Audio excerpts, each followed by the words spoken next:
ఊరిలో కూర్చోవాలి, చెట్టు కింద కూర్చోవాలంటే బల్లలు కావాలని ఆనాడు మీరు అడిగారు. సిమెంట్ బల్లలు కూడా తెలుగుదేశం పార్టీ తయారు చేసి ఊర్లో ఏర్పాటు చేస్తాం జరిగింది. అమ్మ ఇట్లా చెప్పుకుంటా పోతే సుమారుగా 29 సంక్షేమ కార్యక్రమాలు మేము ప్రతిపక్షంలో ఉన్నప్పుడు చేశాం. అందుకే 24 ఎన్నికలప్పుడు మీ దగ్గరకు వచ్చా. ఆనాడు మీ అందరికి ఒక మాట ఇచ్చా, ప్రతిపక్షంలోనే మీ లోకేష్ ఇంత కష్టపడితే రేపు అధికారంలోకి వచ్చిన తర్వాత ఎంత కష్టపడతారో ఒక్కసారి ఆలోచించమన్నా.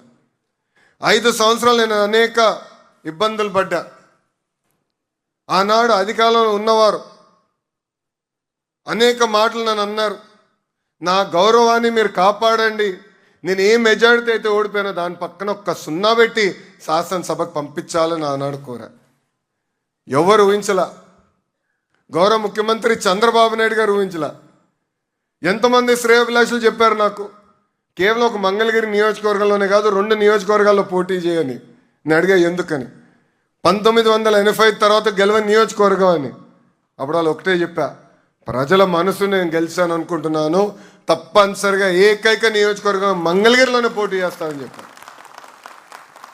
మీ అందరి ఆశీస్సులతో ఆంధ్ర రాష్ట్ర చరిత్రలోనే టాప్ 3 మెజారిటీ 91,000 మెజారిటీతో శాసనసభ గడప దొక్కారు. మరింత నా పైన బాధ్యత పెరిగింది. అందుకే మొదటి విడత కింద 3,000 ఇల్లు పట్టాలు ఇచ్చాం. ఈరోజు 2వ విడత కింద ఇంకొక 3,000 ఇంటి పట్టాలు మేము అందజేస్తున్నాం. తల్లి, పట్టాలు అందించే కార్యక్రమం చాలా కఠినమైన కార్యక్రమం. అధికారులు మన గడప దొక్కారు. అధికారులే కాదు, మా నాయకులందరూ కూడా వెళ్ళమని చెప్పా. ఎందుకంటే మీకు కొన్ని అపోహాలు ఉంటాయి, కొలతలు ఎందుకు వేస్తున్నారు, దీనివల్ల ఏమవుతుందని ఒక భయం కూడా ఉండొచ్చు.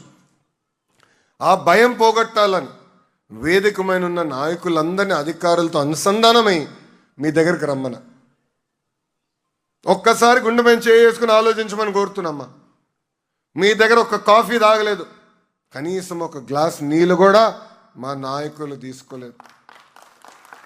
అంటే పారదర్శకంగా ఎక్కడ ఆరోపణలు రాని విధంగా ఈరోజు మేము మీకు ఇంటి పట్టాలు ఇస్తున్నాం. ఆనాడు మీ దగ్గరికి వచ్చిన ఒకే ఒక మాట చెప్పా, తల్లి సమస్య అర్థం చేసుకున్నా బట్టలు పెట్టి మరి పట్టాలు అందించే బాధ్యత మీ లోకేష్ అని చెప్పాను. ఇచ్చిన హామీ మేరకు ఈరోజు బట్టలు పెట్టి గౌరవంగా మీకు ఇంటి పట్టాలు అందజేస్తున్నాం. దాంతోపాటు కార్యక్రమం అయిన తర్వాత తప్పనిసరిగా భోంచేసి వెళ్ళవలసిందిగా మిమ్మల్ని అందరినీ నేను కోరుకుంటున్నా. ఈరోజు ఇది ఒక పవిత్రమైన బాధ్యత. ఇంటి పట్టాలే కాదు, 100 పడకల ఆసుపత్రులు కానివ్వండి, గ్రామాల్లో పార్కులు కానివ్వండి, కమ్యూనిటీ భవనాలు కానివ్వండి, శ్మశానాల అభివృద్ధి కానివ్వండి, ఇట్లా అనేక అభివృద్ధి కార్యక్రమాలు. అంటే రాష్ట్రానికి బడ్జెట్ కొరత ఉన్నా కూడా నాకున్న మిత్రులు అనేక కంపెనీలు తెలిసిన వారు ఉంటే వాళ్ళకున్న CSR నిధుల ద్వారా ఈరోజు మంగళగిరి నియోజకవర్గాన్ని మేము అభివృద్ధి చేస్తున్నాం. మనందరం చూసాం. ఈరోజు కేవలం ఆంధ్ర రాష్ట్రమే కాదు, భారతదేశం మొత్తం ఒక నిడమర్ స్కూల్ గురించి మాట్లాడుతున్నారు. ఎవరు ఊహించలేదు ఒక ప్రభుత్వ పాఠశాల అంత అద్భుతంగా అభివృద్ధి చేయొచ్చని. మన మంగళగిరిలో కార్యక్రమానికి వెళ్ళాం, మహాప్రస్థానం పేరుతో అక్కడున్న శ్మశానాన్ని అభివృద్ధి చేశాం. ఆ కార్యక్రమానికి వెళ్ళినప్పుడు తల్లి వచ్చింది, దాన్ని కలుస్తూ నాతో గొడవ పెట్టుకుంటుంది. ఆ తల్లి నాకు సీట్ కావాలి అనేది. నేను మనసులో ఏమనుకున్నానంటే ఓహో ప్రైవేట్ స్కూల్ ఏదో సీట్ కావాలేమో అనుకున్నాను. తర్వాత తెలుసుకున్నా, నిడమర్లో వాళ్ళ పాపకి సీట్ రాలేదు, అక్కడ నుంచి నాకు సీట్ ఇస్తే కానీ నేను వెళ్ళనేది గొడవ పడింది. ఏనాడని ఊహించమ్మా, ప్రభుత్వ పాఠశాలలో సీటు కోసం ఒక శాసనసభ్యుడితో ప్రజలు దెబ్బలాడుతున్నారు.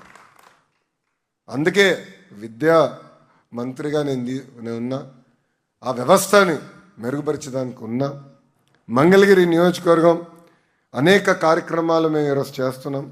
భూగర్భ డ్రైనేజ్ మిమ్మల్ని అందరూ కలిసి కూడా అడిగారు, అయ్యా డ్రైనేజ్ సమస్య ఉంది, నీటి సమస్య ఉంది, దీని శాశ్వత పరిష్కార మార్గం మీరు చూపించండి అన్నారు. తల్లి 2 సంవత్సరాలు పట్టింది నాకు. ఎందుకంటే కేవలం ఒక డ్రైనేజ్ కార్యక్రమం మన మొత్తం నియోజకవర్గం చేయాలంటే సుమారుగా 1800 కోట్ల రూపాయలు ఖర్చు అవుతుంది ఒక్క ప్రోగ్రాం. అది కేంద్ర ప్రభుత్వంతో నేను సంప్రదింపులు చేసి అక్కడ గౌరవ ప్రధానమంత్రి శ్రీ నరేంద్ర మోడీ గారు ఉన్నారు కనుక ఆయన ఆఫీస్తో కిందున్న శాఖతో సంప్రదింపులు చేసి ఛాలెంజ్ ఫండ్ కింద నిధులు తీసుకొచ్చి రాష్ట్ర ప్రభుత్వం కొంచెం అదేవిధంగా మా ఎంటీఎంసీ నిధులు కూడా జోడించి మొదటి విడత కింద ఈరోజు భూగర్భ డ్రైనేజ్ పనులు కూడా ప్రారంభించాం. మీరందరూ చూస్తూ ఉంటుంటారు, పైపులు కూడా దిగినాయి. త్వరలో ఆ పనులు పూర్తి చేస్తాం. తాగునీరు పైప్ లైన్లన్నీ పూర్తి చేస్తాం. పైప్ లైన్ ద్వారా కూడా మన ఇంటికి గ్యాస్ కూడా త్వరలో కూటమి ప్రభుత్వం అందజేయబోతుంది. 100 పడకల హాస్పిటల్ పనులు ఇప్పటికీ మేము ప్రారంభించాం. మహానాడు రీటైనింగ్ వాల్ పనులు కూడా మనం వేగవంతంగా పూర్తి చేస్తున్నాం. ఇంకో పక్కన లక్ష్మీ నరసింహస్వామి గుడి కూడా అద్భుతంగా అభివృద్ధి చేయాలి లక్ష్యంతో అడుగులేస్తున్నాం. ఎందుకంటే నేను రాష్ట్రంలో ఉన్న అనేక గుడులు తిరిగా, అది వచ్చిన తర్వాత నాకు అర్థమైంది ఎట్లా చేస్తే బాగుంటుంది, ఎక్కడ ఏముంటే బాగుంటుందని. అందుకే పెద్దలందరితో మాట్లాడి వాళ్ళతో సంప్రదింపులు చేసి ఎక్కడ ఏం కడితే బాగుంటుందని వాళ్ళతో కూడా మాట్లాడటం జరిగింది.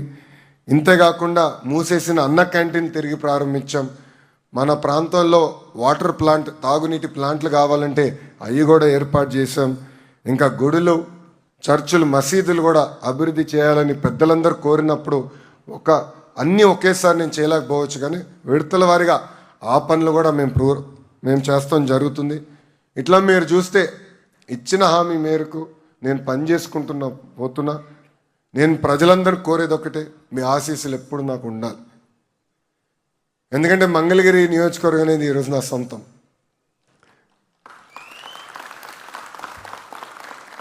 మీరు చూస్తే ఏ కార్యక్రమం అయితే కుటుంబంతో చేయాలో అది కూడా బ్రహ్మని దేవాంశతో కలిసికట్టుగా మంగళగిరి నియోజకవర్గంలో చేస్తున్నా. ఎందుకంటే ఈరోజు నేను ఇక్కడ పుట్టి పెరగలేదు, కానీ మంగళగిరి ప్రజలు నా సొంతం అయ్యారు. వాళ్ళ మనస్సుని దగ్గరయ్యా నేను భావిస్తున్నా. మీ ఆశీస్సులు ఎప్పుడు నాకు ఉండాలి. మీ ఆశీస్సులు ఉంటే నాకు కొండంత బలం. ఈరోజు నేను ఎన్ని పనులు చేయగలుగుతున్నా అంటే దాని వెనకాల మీరు ఇచ్చిన 91,000 మెజారిటీ. ఈరోజు నేను గౌరవ ముఖ్యమంత్రి గారితో దెబ్బలాడగలుగుతున్నా, గౌరవ ఉప ముఖ్యమంత్రి గారు పవనంతో కూడా దెబ్బలాడగలుగుతున్నా. అన్న ఇది నా నియోజకవర్గం, నాకు ఇంత మెజారిటీ ఇచ్చారు, మీరు చేయాల్సిందే అని దెబ్బలాడి పనులు చేయించుకోగలుగుతున్నా. అంతెందుకు కొన్ని విషయాలు గౌరవ ప్రధానమంత్రి గారి ఆఫీస్ ద్వారా కూడా చేయించుకోవాల్సిన అవసరం ఉంది. ఆల్రెడీ నోట్లు పంపించి, ఎందుకంటే ఇంత మెజారిటీతో గెలిచాను, మీరు ఆశీర్వదించాలి, దీవించాలి, పనులు చేయాలని వాళ్ళని కూడా నేను కోరటం జరుగుతుంది. ఇవన్నీ మీకు ఎందుకు చెప్తున్నానంటే నాకు అంత మెజారిటీ ఇచ్చారు కనుకనే నేను పెద్దలతో మాట్లాడగలుగుతున్నా. వాళ్ళు కూడా గమనిస్తున్నారు. ఎంతోమంది ఢిల్లీలో ఉన్న నాయకులు నన్ను అడిగారు, మీరు పోటీ చేసి గెలిచిన నియోజకవర్గం సుమారుగా 20 సంవత్సరాల క్రితం గెలిచింది కదా, 40 సంవత్సరాల క్రితం గెలిచింది కదా అని నన్ను అడిగారు. అప్పుడు చెప్పి అవునండి ఇట్లా జరిగింది. అందుకే వాళ్ళు కూడా కేంద్ర మంత్రులు కూడా అద్భుతంగా స్పందించి మనం అడిగిన అన్ని కోరికలు, మనం కోరిన అన్ని కోరికలు ఈరోజు వాళ్ళు తీర్చడం జరుగుతుంది. చేసుకుంటూ వెళ్తా, కానీ మీ ఆశీస్సులు ఎప్పుడు ఉండాలి. ఇలాంటి కార్యక్రమాలు ఎప్పుడు కలిసికట్టుగా చేసుకుందాం.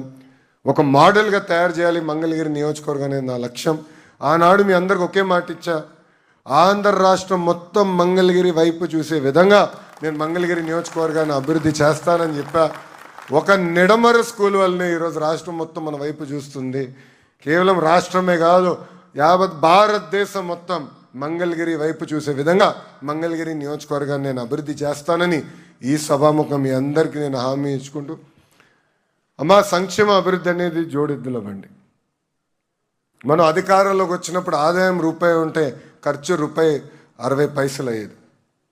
అలాంటిది గడిచిన 2 సంవత్సరాలు అహర్నిశలు కష్టపడి పెట్టుబడులు తీసుకొచ్చి ఎకనామిక్ యాక్టివిటీ మొత్తం ప్రారంభమైన తర్వాత 2 సంవత్సరాల తర్వాత రూపాయి ఆదాయం వస్తే ఖర్చు ₹40. అంటే ఆదాయం పెంచాం. ఒక తల్లికి వందనం కార్యక్రమం కింద 10,000 కోట్ల రూపాయలు ప్రభుత్వం ఖర్చు పెడుతుంది.